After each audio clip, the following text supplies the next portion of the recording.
Imagine por um momento a cena no antigo templo de Jerusalém, onde o ar era constantemente preenchido pelo cheiro de incenso misturado ao odor do sacrifício, e o som dos animais era um lembrete vivo de uma dívida que nunca parecia ser totalmente paga.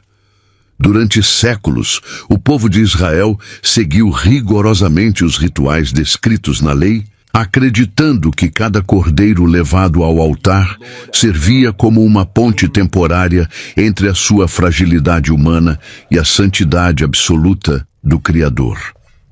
No entanto, o autor do livro de Hebreus, no capítulo 10, versículo 1, nos traz uma revelação que deve ter soado como um trovão para os religiosos daquela época.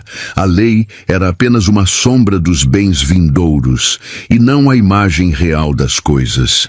Isso significa que, por mais solenes que fossem aquelas cerimônias, elas funcionavam como um esboço, uma promessa de algo maior, mas careciam da substância necessária para realizar uma limpeza profunda e definitiva.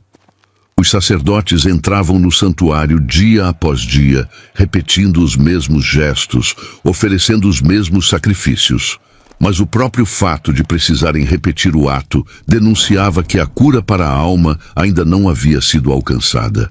Perceba que o grande dilema daqueles sacrifícios não era a falta de devoção do povo, mas a limitação intrínseca do sangue de animais para tratar a raiz do problema humano, a consciência culpada. No livro de Hebreus, capítulo 10, versículo 4, está escrito de forma clara que é impossível que o sangue de touros e de bodes tire os pecados. Pense na profundidade dessa afirmação dentro do contexto de uma cultura que viveu 1500 anos baseada nesse sistema. O sangue animal podia purificar a carne, permitindo que o adorador participasse dos rituais externos. Mas ele não tinha o poder de entrar no santuário do coração e remover a mancha moral que separa o homem de Deus. Era como se a cada ano, no dia da expiação, o pecado fosse apenas coberto ou empurrado para o ano seguinte, mas a dívida continuava registrada nos livros. O adorador saía do templo sabendo que, inevitavelmente, teria que voltar, pois a consciência do pecado permanecia viva dentro dele, gerando um ciclo de medo e de esforço humano que nunca resultava em descanso verdadeiro. Note o seguinte: essa repetição exaustiva servia, na verdade, como um lembrete anual da separação. Em vez de dar ao homem a confiança para se aproximar de Deus, o sistema de sacrifícios enfatizava a barreira existente. Se o sangue de touros fosse suficiente, o sacrifício teria cessado, pois o adorador estaria purificado de uma vez por todas. Mas Deus, em sua pedagogia divina, usou esse tempo de espera para preparar a humanidade para a compreensão de que a solução não viria da terra, nem do esforço das mãos humanas, nem do rebanho de qualquer pastor terreno. O que se passava na mente daqueles homens e mulheres era a compreensão de que eles estavam presos em um sistema de espera.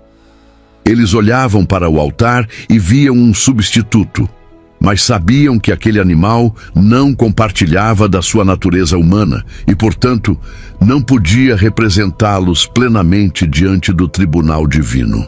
O mistério do sacrifício perfeito começa a ser revelado justamente quando entendemos que o antigo pacto não falhou por erro de Deus, mas cumpriu seu papel de apontar para a necessidade desesperadora de um Salvador que pudesse oferecer não apenas o sangue de uma criatura, mas a sua própria vida perfeita. Entenda uma coisa fundamental sobre a natureza do sacerdócio que a Bíblia nos apresenta no livro de Hebreus.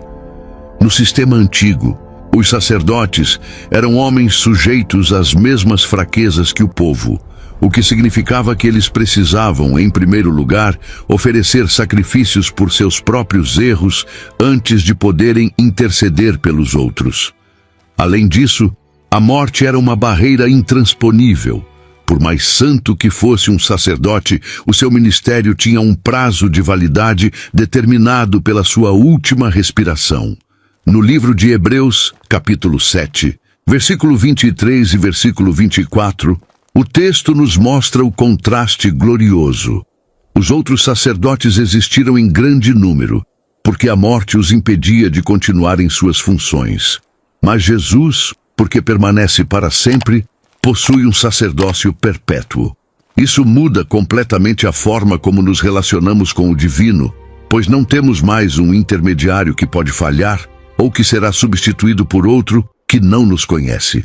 Veja que a superioridade de Jesus como nosso sumo sacerdote não reside apenas na sua eternidade, mas no fato de que ele não entrou em um tabernáculo construído por mãos humanas, que era apenas uma cópia do verdadeiro. Ele atravessou os céus e apresentou-se diante da própria presença de Deus. No livro de Hebreus, capítulo 4, versículo 14 e versículo 15, somos encorajados pela notícia de que não temos um sumo sacerdote que não possa se compadecer das nossas fraquezas. Pelo contrário, temos um que foi tentado em todas as coisas, à nossa semelhança, mas sem pecado. Essa é a chave para a humanização do texto sagrado. Jesus não é um juiz distante que observa nossas lutas do alto de uma torre de marfim. Ele conhece o cansaço, a dor da traição, o peso da tentação e a angústia da morte. O que acontecia dentro dele durante seu ministério terreno era uma identificação total com a nossa dor, tornando-o o único capaz de ser, ao mesmo tempo, totalmente misericordioso com o pecador e totalmente fiel à justiça de Deus. Reflita sobre como essa verdade deve impactar a sua caminhada diária. Por causa desse sacerdócio perfeito, a abordagem que temos a Deus não é mais baseada no medo de sermos rejeitados, mas na confiança de que somos compreendidos. No livro de Hebreus, capítulo 7, versículo 25, a Bíblia afirma que Jesus é capaz de salvar totalmente aqueles que por meio dele se aproximam de Deus, pois vive sempre para interceder por eles. Imagine a força dessa declaração. Em cada momento de falha, em cada oração sussurrada no meio da noite, temos alguém que não apenas apresenta o seu sangue como pagamento, mas que fala em nosso favor, com a autoridade de quem venceu a morte. Ele é o sacerdote que não precisa de rituais externos para ser ouvido, pois a sua própria vida é a garantia da nossa aceitação. O sacrifício perfeito é inseparável do sacerdote perfeito. E em Cristo, essas duas funções se fundem em um ato de amor que nenhum sistema religioso jamais poderia replicar. O texto de Hebreus introduz um dos temas mais misteriosos e profundos de toda a Escritura, a figura de Melquisedeque. Para entender o mistério do sacrifício perfeito, precisamos compreender por que Jesus não se tornou sacerdote seguindo a linha de Arão e da tribo de Levi. Se Jesus fosse um sacerdote levítico, ele estaria preso às mesmas leis de sucessão e às mesmas limitações dos homens que vieram antes dele. No entanto, Deus resgatou uma figura do livro de Gênesis, capítulo 14, para ilustrar um tipo de sacerdócio diferente. Melquisedeque, cujo nome significa Rei de Justiça e que era também Rei de Salém, ou seja, Rei de Paz, aparece na história sem registro de genealogia, sem nascimento e sem morte mencionados. No livro de Hebreus, capítulo 7, versículo 3, diz-se que ele foi feito semelhante ao Filho de Deus e permanece sacerdote para sempre. Essa quebra na linhagem tradicional servia para mostrar que o verdadeiro sacerdócio não dependia de sangue humano ou de herança familiar, mas do poder de uma vida indissolúvel. Observe como essa revelação é libertadora. Ao ser declarado sacerdote, segundo a ordem de Melquisedeque, Jesus subverteu toda a estrutura da lei que exigia descendência física para o ministério sagrado. Isso prova que a perfeição não poderia vir por meio do sacerdócio levítico, pois se assim fosse, não haveria necessidade de surgir outro sacerdote.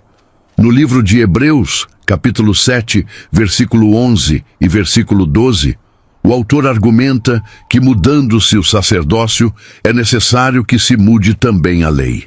Aqui tocamos no coração do mistério. O sacrifício de Jesus não foi apenas um ajuste no sistema antigo, mas a introdução de uma nova aliança baseada em uma ordem eterna. Jesus não é sacerdote por direito de nascimento terreno, mas pelo juramento direto de Deus, como está escrito no Salmo 110, versículo 4. O Senhor jurou e não se arrependerá. Tu és sacerdote para sempre, segundo a ordem de Melquisedeque. Considere a segurança que essa ordem sacerdotal oferece ao seu coração. Se o sacerdócio de Jesus dependesse de uma lei mutável ou de uma linhagem humana, nossa salvação estaria em risco toda vez que nos sentíssemos indignos. Mas como sua posição é baseada em um juramento divino e em uma ordem que une a realeza e o sacerdócio, temos um rei que nos governa com justiça e um sacerdote que nos reconcilia com paz. Melquisedeque foi apenas um vislumbre, uma figura histórica usada por Deus para dizer à humanidade que o Messias não seria limitado pelas regras de um templo terreno. Jesus é o cumprimento dessa figura, o rei sacerdote que oferece o sacrifício de si mesmo para estabelecer um reino que não pode ser abalado. Ao olharmos para Melquisedeque, percebemos que Deus sempre teve um plano que ia além das fronteiras de Israel e das limitações da lei de Moisés. Um plano de redenção universal e eterna que culminaria no mistério da cruz. Entenda uma coisa crucial sobre a geografia da nossa adoração. O lugar onde Jesus apresentou o seu sacrifício não foi em uma tenda feita de tecidos, peles de animais ou madeira de acácia, como aquela que Moisés ergueu no deserto. No livro de Hebreus, capítulo 9, versículo 11, somos apresentados a Cristo como o sumo sacerdote dos bens vindouros, que entrou através de um maior e mais perfeito tabernáculo, não feito por mãos humanas. Isso significa que ele atravessou as dimensões do visível e do passageiro para tocar a própria essência da realidade espiritual. Já parou para pensar que tudo o que os israelitas viam no deserto, a Arca da Aliança, o propiciatório, o Santo dos Santos, era apenas uma maquete de uma realidade que existe na presença direta de Deus? Quando Jesus subiu aos céus após a sua ressurreição, ele não estava simplesmente retornando para casa, mas estava exercendo a função de sacerdote em um ambiente onde o pecado nunca pôde entrar, levando consigo a garantia da nossa redenção definitiva. Perceba que essa distinção entre o santuário terrestre e o celestial é o que garante a eficácia eterna da nossa salvação. O tabernáculo terreno, por mais belo que fosse, era limitado pelo espaço e pelo tempo, e o acesso a ele era restrito a apenas um homem, uma vez por ano, sob uma nuvem de incenso que protegia sua visão da glória de Deus. No entanto, o texto de Hebreus, capítulo 9, versículo 24, afirma categoricamente que Cristo não entrou em santuário feito por mãos, mas no próprio céu, para agora comparecer por nós diante da face de Deus. Note o detalhe da expressão "por nós". O que aconteceu naquela dimensão eterna não foi um evento isolado na vida da divindade, mas um ato de representação legal e espiritual. Por que insistimos tanto em buscar lugares sagrados na terra, se o nosso advogado e sacerdote está operando no único lugar que realmente importa para a eternidade? Note o seguinte: a entrada de Jesus no santuário celestial mudou para sempre a natureza da nossa aproximação com o Criador. No antigo sistema, a distância era a regra. No novo, a proximidade é o privilégio. Como o sacrifício foi apresentado em um ambiente que não está sujeito à corrupção ou ao desgaste do tempo, o valor desse sangue permanece tão fresco e poderoso hoje quanto foi há 2000 anos. Você consegue imaginar o que significa ter um representante que não precisa sair da presença do Pai para verificar como estamos, pois ele permanece lá continuamente. O mistério do sacrifício perfeito se revela aqui. A oferta foi tão absoluta que o sacerdote pôde se assentar, indicando que o trabalho foi concluído em um nível que transcende qualquer esforço humano.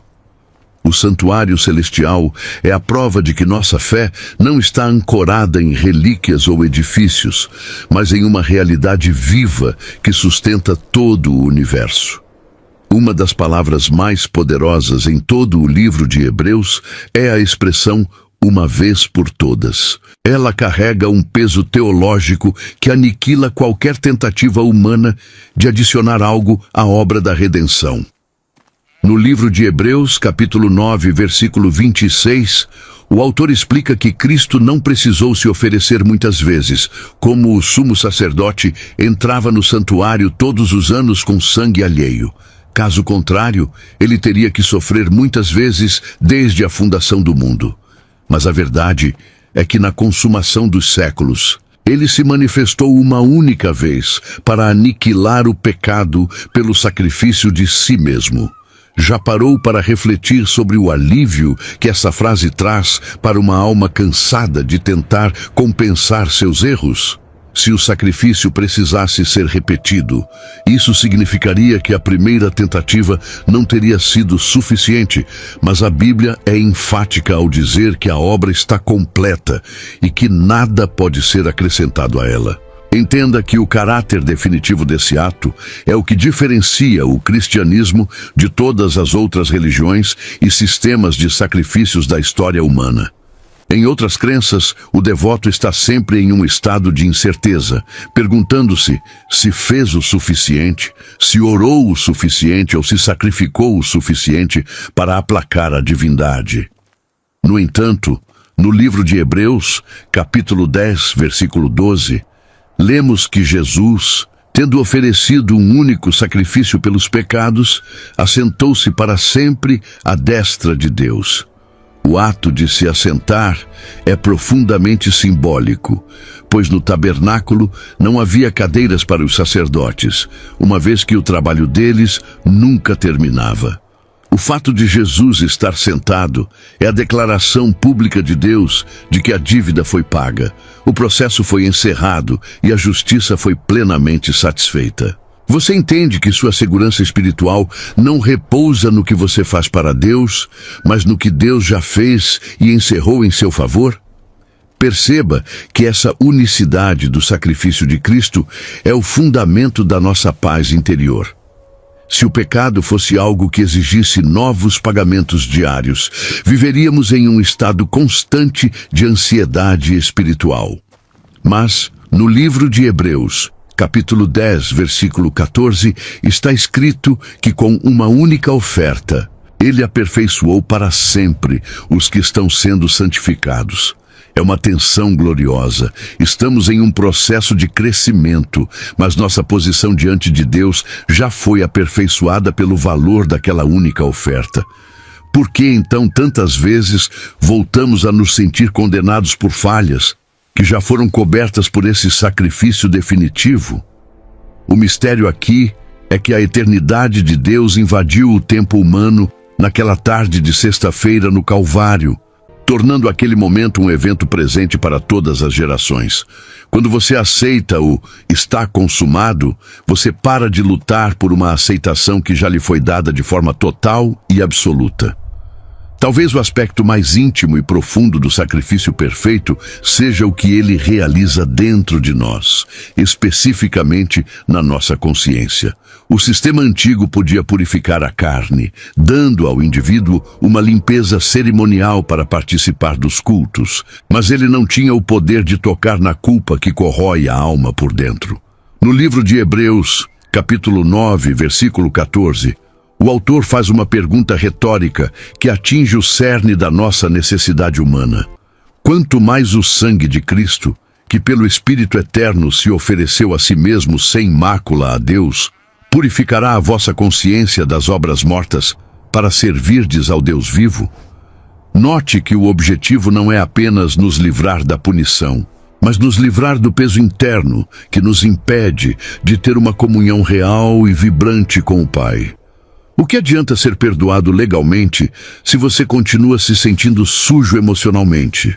Note o seguinte: a consciência é aquele tribunal interno que nos acusa constantemente de nossas falhas passadas e de nossas inclinações presentes. Muitas pessoas vivem o que o texto chama de obras mortas, que são esforços religiosos vazios para tentar calar essa voz acusadora. Elas tentam ser mais caridosas, mais frequentes na igreja ou mais rigorosas em suas disciplinas para sentirem que estão compensando seus erros. No entanto, o sangue de Jesus age de forma diferente. Ele não compensa o erro, ele o remove da equação da nossa identidade. No livro de Hebreus, capítulo 10, versículo 22, somos convidados a nos aproximar com um coração sincero, em plena certeza de fé, tendo o coração purificado da má consciência. Você consegue perceber a liberdade que existe em poder olhar para Deus sem precisar desviar o olhar por causa de um segredo guardado ou de uma vergonha antiga? Reflita sobre como essa purificação interior altera a sua motivação para servir a Deus. Quando a consciência é limpa pelo sacrifício perfeito, o serviço deixa de ser uma obrigação para evitar o inferno e se torna uma resposta de amor a um Pai que nos aceitou plenamente. O Deus vivo mencionado no texto não quer escravos amedrontados pela culpa, mas filhos que servem com alegria, porque sabem que não há mais nenhuma condenação pairando sobre suas cabeças. Como está o estado da sua consciência hoje? Você ainda carrega o peso de pecados que já foram confessados e abandonados, agindo como se o sacrifício de Jesus não tivesse sido poderoso o suficiente para você? Entenda que honrar o sacrifício perfeito de Cristo é aceitar a limpeza total que Ele oferece, permitindo que a sua paz governe não apenas o seu futuro eterno, mas o seu estado mental e emocional no presente. Entenda uma coisa que transformou completamente a geografia do sagrado. No momento em que Cristo entregou o seu Espírito, a barreira física que separava o homem da presença de Deus foi desfeita de cima a baixo. No livro de Hebreus, capítulo 10, versículos 19 e 20, somos instruídos a ter ousadia para entrar no santuário pelo sangue de Jesus, pelo novo e vivo caminho que Ele nos consagrou pelo véu, isto é, pela sua carne. Você já parou para pensar na profundidade dessa metáfora onde o corpo de um homem se torna o portal para a eternidade? O véu do templo, que era uma tapeçaria espessa e intransponível para o cidadão comum, simbolizava a separação causada pelo pecado, um aviso constante de que a santidade de Deus era perigosa para quem não estivesse devidamente purificado. Ao dizer que a carne de Cristo é esse véu, o autor de Hebreus nos revela que a humanidade de Jesus foi rasgada na cruz para que a sua divindade pudesse nos abraçar sem restrições. Por que ainda agimos como se precisássemos de senhas complexas ou de rituais externos para sermos ouvidos pelo Pai, se o acesso já foi escancarado de forma tão dolorosa e definitiva? Perceba que a expressão novo e vivo caminho carrega um significado que vai muito além de uma simples mudança de regras religiosas. O caminho antigo era baseado em leis escritas em pedras, em sacrifícios de animais mortos e em uma estrutura que, embora divina em sua origem, era limitada pela mortalidade de seus ministros. Já o caminho que Jesus inaugurou é vivo, porque o próprio guia está vivo, e o poder que sustenta esse acesso é a vida indissolúvel do Filho de Deus. Note o seguinte: quando você se coloca em oração hoje, você não está enviando uma petição para um tribunal distante, esperando que um burocrata celestial a receba entre milhares de outras. Você está caminhando por uma via que foi pavimentada com amor e sacrifício, onde cada passo em direção a Deus é sustentado pela intercessão de alguém que conhece as suas lutas por experiência própria. Como você tem utilizado esse livre acesso que custou tão caro para ser estabelecido? Note o seguinte: a ousadia mencionada no texto bíblico não é uma falta de respeito ou uma informalidade barata, mas uma confiança santa baseada exclusivamente no mérito de outro. No livro de Hebreus, capítulo 10, versículo 22, o convite é para chegarmos com verdadeiro coração em inteira certeza de fé. Note que a condição para entrar não é a nossa perfeição moral, mas a nossa fé na perfeição do sacrifício de Cristo. Se o caminho está aberto, o que te impede de entrar e depositar seus fardos diante do trono da graça agora mesmo? Muitas vezes, nós mesmos reconstruímos o véu em nossas mentes, tecendo fios de culpa, de medo e de religiosidade vazia, ignorando que Deus já declarou que a entrada está livre. Entenda que a maior honra que você pode prestar ao sacrifício de Jesus é usufruir da presença que Ele morreu para te proporcionar, abandonando a postura de um estranho e assumindo o seu lugar como um filho em casa.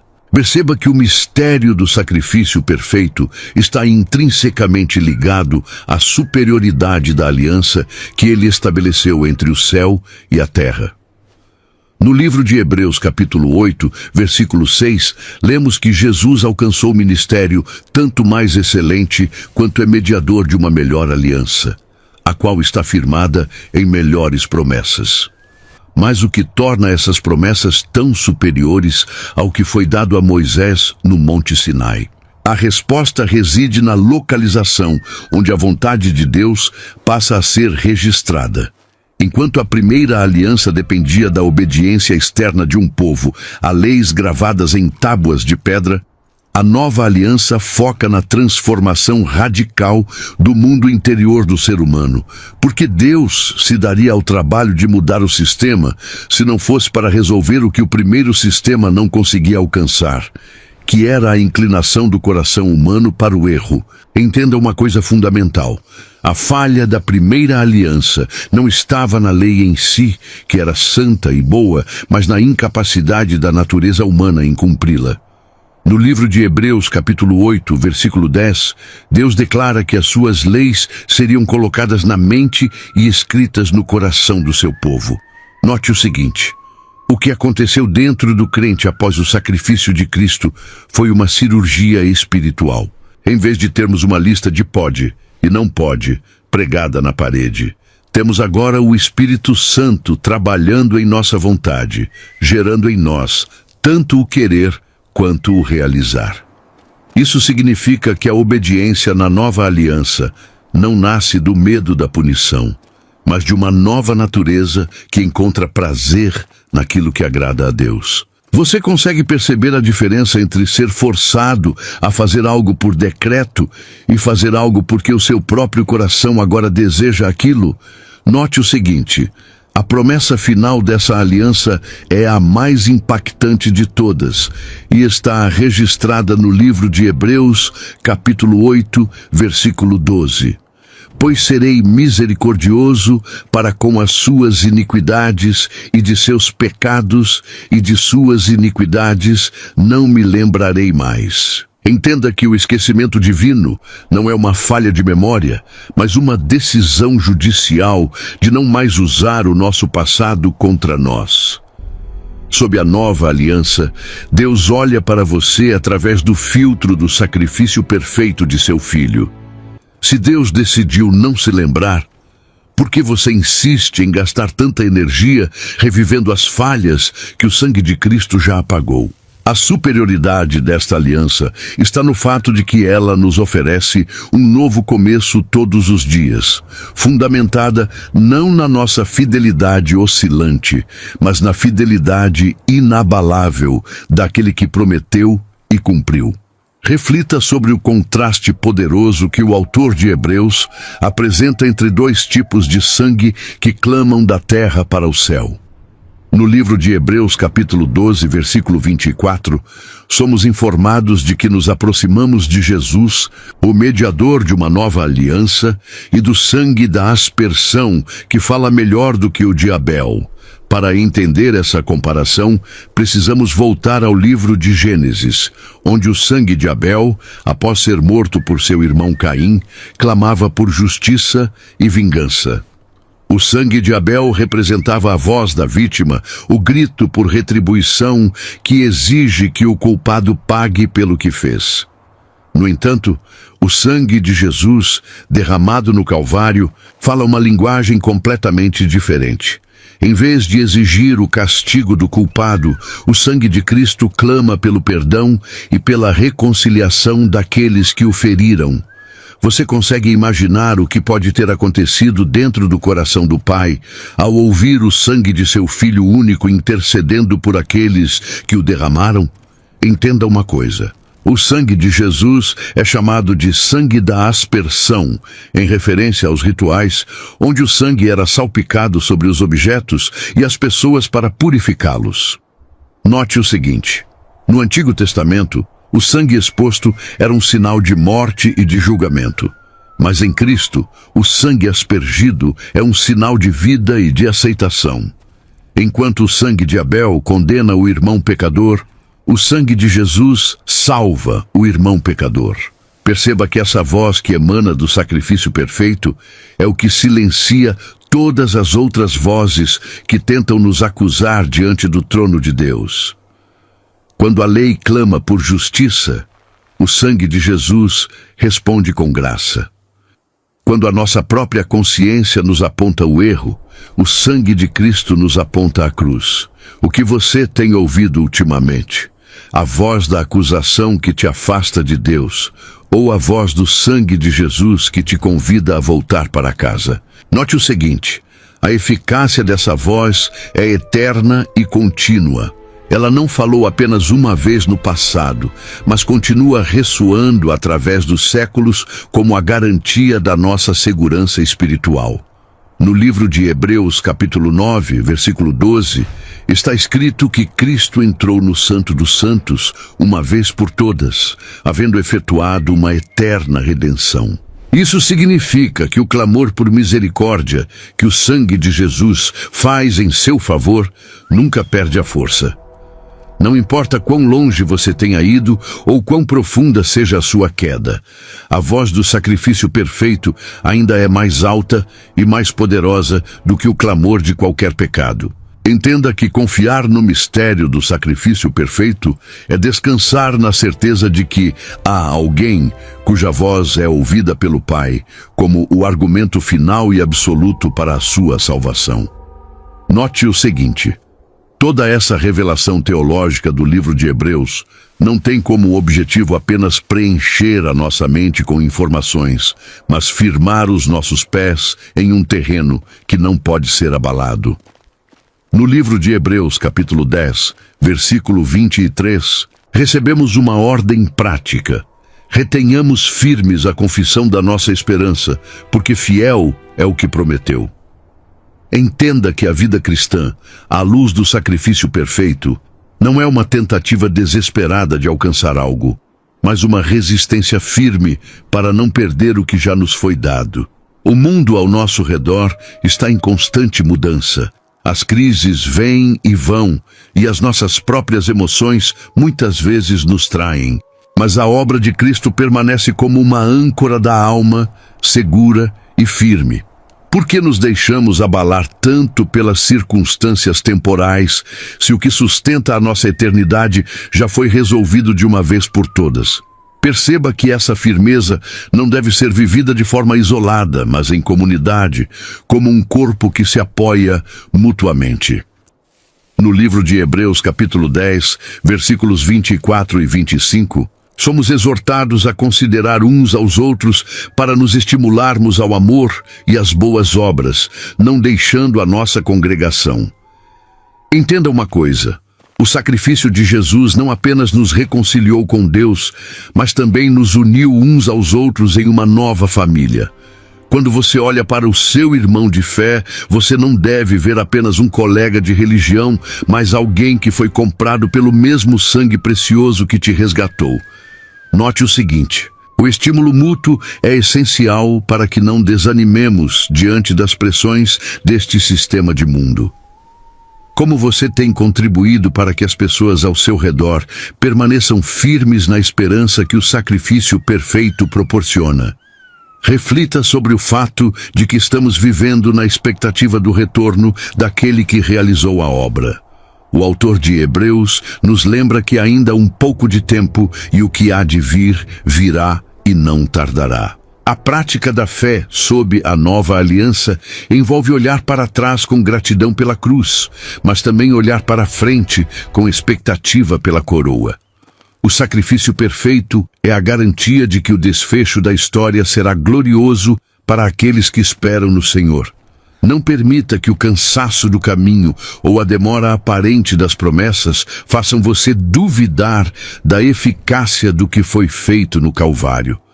Entenda que a jornada pode ser difícil, mas o destino é certo e o sacerdote que te guia é o mesmo que ofereceu a própria vida para garantir que você chegasse até o fim. Como você planeja viver os próximos dias, agora que entende que o mistério do sacrifício perfeito é a base de tudo o que você é e de tudo o que você será?